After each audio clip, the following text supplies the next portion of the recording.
Un des procès les plus importants de la tech mondiale vient de commencer fin avril. C'est le procès antitrust d'Alphabet et ce procès pourrait très bien rebattre totalement les cartes de la tech mondiale dans les prochains mois, prochaines années et changer totalement le paysage qu'on connaît actuellement. Et bonjour à tous, c'est Arthur de la chaîne Décrypte Finance. On se retrouve aujourd'hui pour discuter des news financières de la semaine qui vient de se terminer. Je voulais donc commencer par cette petite news sur Alphabet, autrement connu sous le nom de Google, qui a ce fameux procès antitrust parce que Google a clairement une position hégémonique de monopole sur beaucoup d'activités technologiques qui sont extrêmement importantes. La première, c'est bien évidemment les moyens de recherche avec Google Chrome, qui a juste un quasi-monopole sur le marché, qui peut poser des problèmes de référencement, ce genre de choses, et aussi toute la publicité en ligne qui est gérée de manière hégémonique, en grande partie par Google avec la fameuse fonction Google Ads. Le problème de cette position de Google vis-à-vis de ces secteurs d'activité, c'est que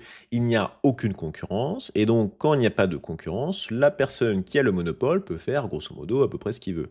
On sait très bien que Google Chrome, en termes de moteur de recherche, c'est clairement le plus utilisé, même sur Apple Firefox. Google paye 20 milliards par an à Apple pour être le moteur de recherche numéro un sur Firefox, mais quand même, ils ont cette position hégémonique partout. Et donc, s'il n'y a plus de concurrence, ils peuvent faire ce qu'ils veulent, ils peuvent référencer, mettre en avant les sites qu'ils préfèrent, aussi faire payer pour avoir des meilleurs référencements. Bref, on a ce problème-là sur les sites qui sont poussés du côté Google. Et en plus de ça, on a l'histoire de la publicité, où presque une grosse partie de la publicité qu'on peut voir sur internet, sur les moteurs de recherche, ça provient de cette entité de Google, Google Ads. Et donc, bah, encore une fois, il n'y a pas assez de concurrence et on a ces outils, que ce soit aux États-Unis ou en Europe, pour essayer de contrer ces monopoles-là. Et dès qu'il y a un monopole, bah, il y a un procès et potentiellement soit des démantèlements d'entreprises où certaines parties d'activité de l'entreprise sont cédées à d'autres, ou potentiellement bah, des réductions ou des accords pour essayer de libérer le marché. Bref, on essaie d'éviter les monopoles et c'est ce qui se passe clairement chez Alphabet, où le risque de démantèlement existe dans le sens où Google pourrait potentiellement céder ses activités ads à un autre concurrent ou potentiellement avoir des accords, être un peu plus transparent sur comment le référencement est fait, ouvrir un petit peu plus à la concurrence la publicité en ligne. C'est des potentiels sujets qui pourraient y avoir, mais ces annonces-là, qui ne donnent pas forcément une très bonne image actuellement d'Alphabet, pèsent sur les actions en bourse. Et on voit bien que la maison mère de Google abandonne 18,5 depuis le début de l'année, alors que actuellement les news sont plutôt positives pour aller de l'avant. Ces procès antitrust sont très importants et sont très suivis par le marché, tout simplement parce que dans l'histoire de la tech américaine, même dans toutes les histoires d'antitrust sur tous les secteurs d'activité, il y a eu des répercussions et que sur certains procès d'antitrust, ça a vraiment changé le paysage des concurrents et des entreprises après ce procès-là, et ça peut faire émerger des nouveaux champions.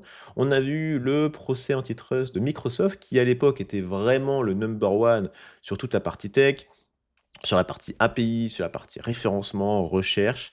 Alors, au final, avec les appels et tout, Microsoft n'avait pas été démantelé, mais ils ont été obligés d'ouvrir les API aux concurrents, de ne plus avoir cette position hégémonique sur les moteurs de recherche et donc s'ouvrir, bah, entre autres, à Google qui a clairement pris sa place. On peut aussi se rappeler de l'histoire d'Apple, qui a été entre autres financée par Microsoft toujours dans cette histoire de ne pas être seul sur un secteur d'activité, sur antitrust, et ça peut faire émerger des champions. Bref, c'est très important et le marché va clairement suivre les news prochaines sur ce procès-là. Et donc, si vous êtes intéressé par ces entreprises, je vous conseille de vous y intéresser. Nous continuons sur le petit feuilleton des frais de douane de Donald Trump. Il y a encore des petites news, alors on va essayer d'être rapide sur ce point-là. Sur la Chine, alors on a eu des frais de douane qui étaient à 100%, après c'est passé à 145%. Là, c'est revenu potentiellement, alors c'est pas encore mis en place, c'est pas encore officiel, mais c'est ce que a pu tweeter notre ami Donald Trump, où il évoque désormais une diminution des frais de douane sur la Chine à 80% et il se dit que 80% lui semble un fair price, tout simplement parce qu'il y a eu un début de guerre commerciale entre les États-Unis et la Chine, entre les États-Unis qui augmentent à plus de 100%, La Chine qui augmente à plus de 125 les frais de douane. Les 2 sont extrêmement interconnectés. On avait aussi, après l'annonce des 145 des États-Unis envers la Chine, des exemptions sur différents matériels technologiques qui sont presque essentiellement produits en Chine et qui auraient pesé énormément sur le pouvoir d'achat des ménages américains.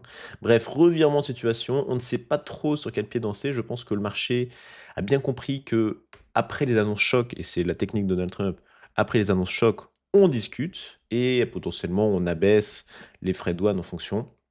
C'est ce qui devrait clairement arriver, mais malgré tout ça, on voit bien que ces discussions-là, ces négociations ont clairement un impact sur les exportations, les importations sur le marché en règle générale. Et donc, on voit bien que la guerre commerciale, les exportations entre la Chine et les États-Unis chutent de 17% en un mois. Alors, les exportations au niveau global se maintiennent à peu près sur la même période, mais c'est vrai qu'entre la Chine et les États-Unis, avec donc d'un côté les frais de douane qui augmentent, mais aussi, on a un petit peu peur. Est-ce qu'on a envie de pousser du business? Est-ce qu'on a développé du business avec les États-Unis s'ils nous mettent des frais de douane? Donc c'est pour ça que sur un mois, on a cette baisse de 17 et je trouvais ça plutôt intéressant. Alors, ce n'est pas corrélé à 100 mais ça peut aider. C'est que notre pétrole est à des niveaux historiquement bas. Alors, j'espère que vous le voyez à la pompe, ce n'est pas sûr parce que ils ont plutôt tendance à impacter très fortement la hausse du pétrole, mais pas forcément la baisse. Bref, on a un cours qui baisse parce que on a un OPEP qui ne fait pas forcément grand-chose actuellement et en plus de ça, on a ces prévisions d'un côté de surproduction des États-Unis sur le niveau du pétrole et en plus de ça, de baisse du commerce mondial. Alors, au niveau mondial, on l'a pas encore vu, mais c'est vrai qu'entre la Chine et les États-Unis, ça commence à venir avec 17 et cette baisse des exportations-importations entre les États-Unis et un autre partenaire commercial pourrait aussi commencer entre les États-Unis et l'Europe, où l'Europe essaie de muscler son jeu, de s'allier et de discuter de mesures, de contre-mesures contre Trump, soit des plaintes ou des taxes sur des produits qui sont importés depuis les États-Unis pour contrer les différents frais de douane. Je crois qu'on est aux alentours de 25-30 pour les pays de l'Union européenne, même s'il y avait quelques petites différences entre les différents pays. Mais voilà, et on essaie en tant qu'Européens, si on parle d'une seule voix, on a une voix qui compte, qui pèse, surtout qu'on est un énorme marché pour les Américains. Donc on verra bien où ça mènera. Est-ce que ça fera commencer une guerre commerciale pour après enclencher des discussions? Je le pense.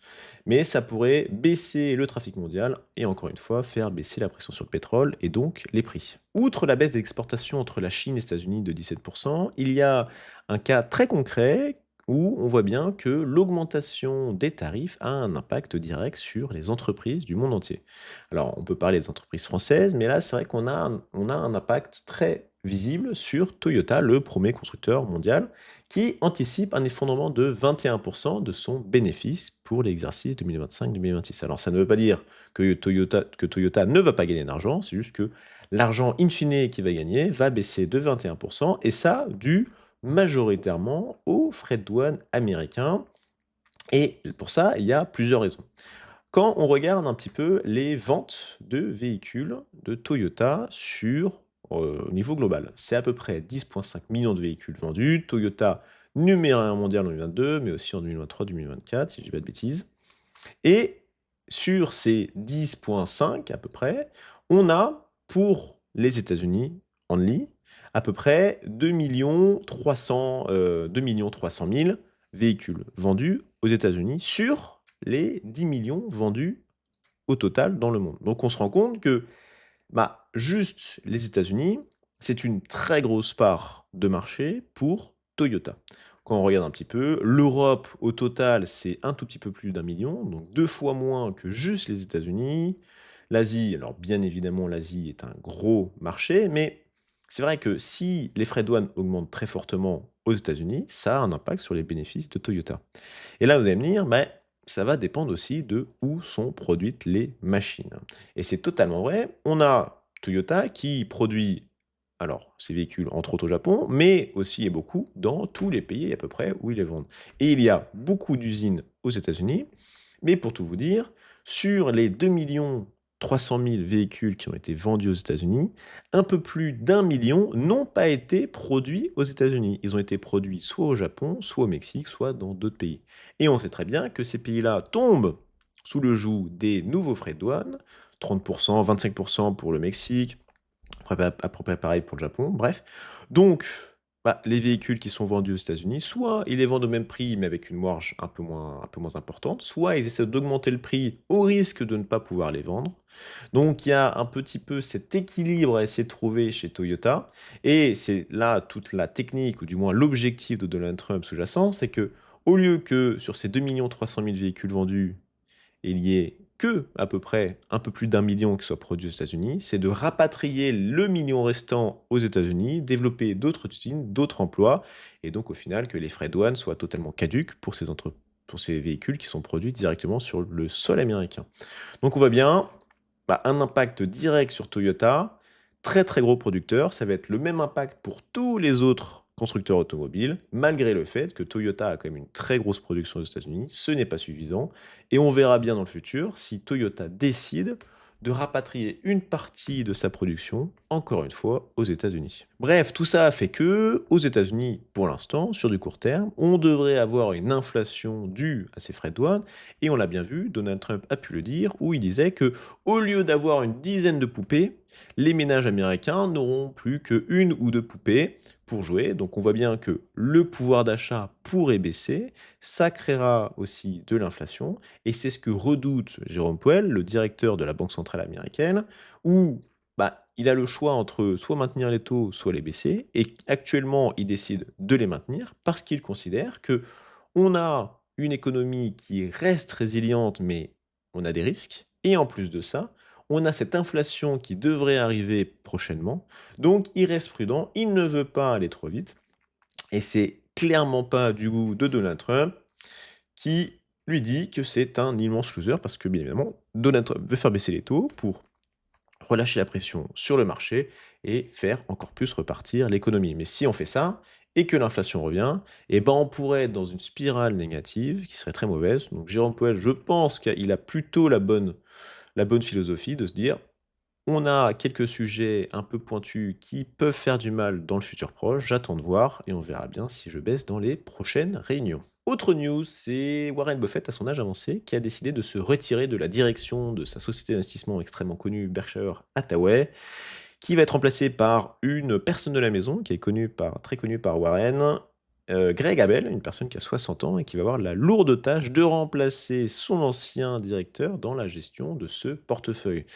Les 2 gros challenges qu'il va avoir, c'est déjà un, bah, bien gérer le portefeuille, bien évidemment, et le portefeuille augmente au fur et à mesure, on va voir ça juste après. Et aussi, ce qui sera peut-être encore plus dur, c'est de remplacer l'aura qu'avait Warren Buffett à cette entreprise.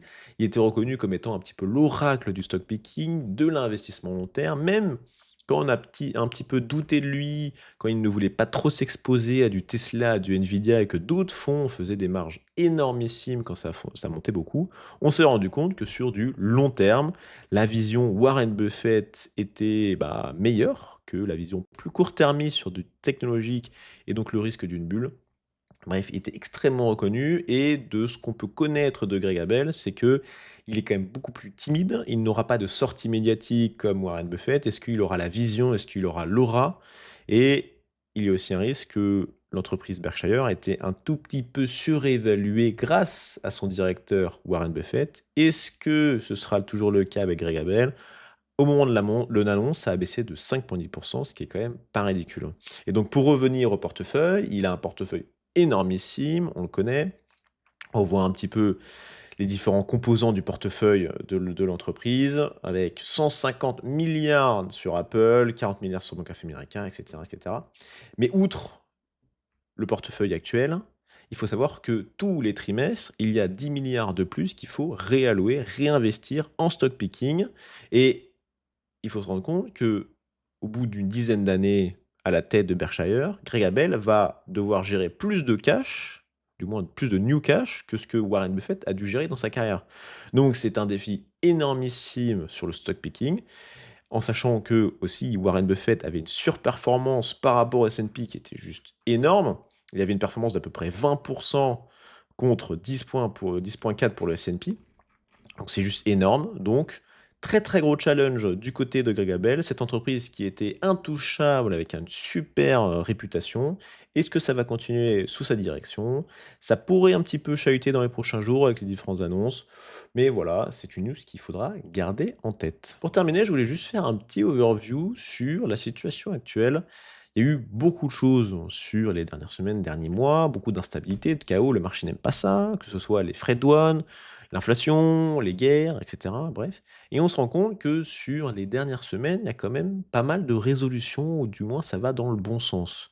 On a les frais de douane de Trump où ils commencent à se calmer, le marché a bien compris la technique de Trump.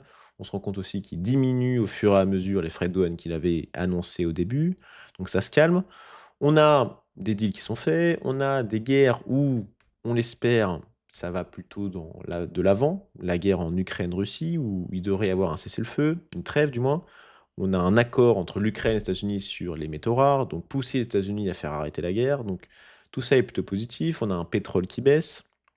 Bref, tout ça pour voir qu'on a eu une très, très belle correction, une très, très grosse correction en avril, mais que depuis ça reprend bien et que je serais pas étonné sur du court terme que cette dynamique continue parce que tout va dans le bon sens. Du côté européen, alors c'est pas non plus la folie, hein, économiquement parlant, mais on a une inflation qui est très faible, des taux qui ne font que baisser contrairement à la Fed. À chaque meeting, les taux baissent côté BCE. Donc plutôt positif. On a aussi l'Allemagne avec le nouveau gouvernement qui pourrait augmenter le niveau de la dette, donc se refinancer, investir et se développer. Et comme l'Allemagne, c'est le moteur de l'Europe, ça aiderait forcément. Bref, plutôt positif. Voilà, comme j'ai pu dire, pas étonné si ça continue sur du court terme, si bien évidemment toutes ces bonnes news continuent. La vidéo est terminée, j'espère qu'elle vous aura plu. Si vous avez aimé la vidéo, n'hésitez pas à mettre un like, à vous abonner si ce n'est pas déjà fait. Cette vidéo sera sur Spotify, donc n'hésitez pas à aller dans l'espace description pour avoir le lien, ou aller sur Spotify directement, la chaîne d'Écrit Finance. Et pour ma part, je vous souhaite une très très bonne journée. On se retrouve très bientôt pour une prochaine vidéo. À toutes.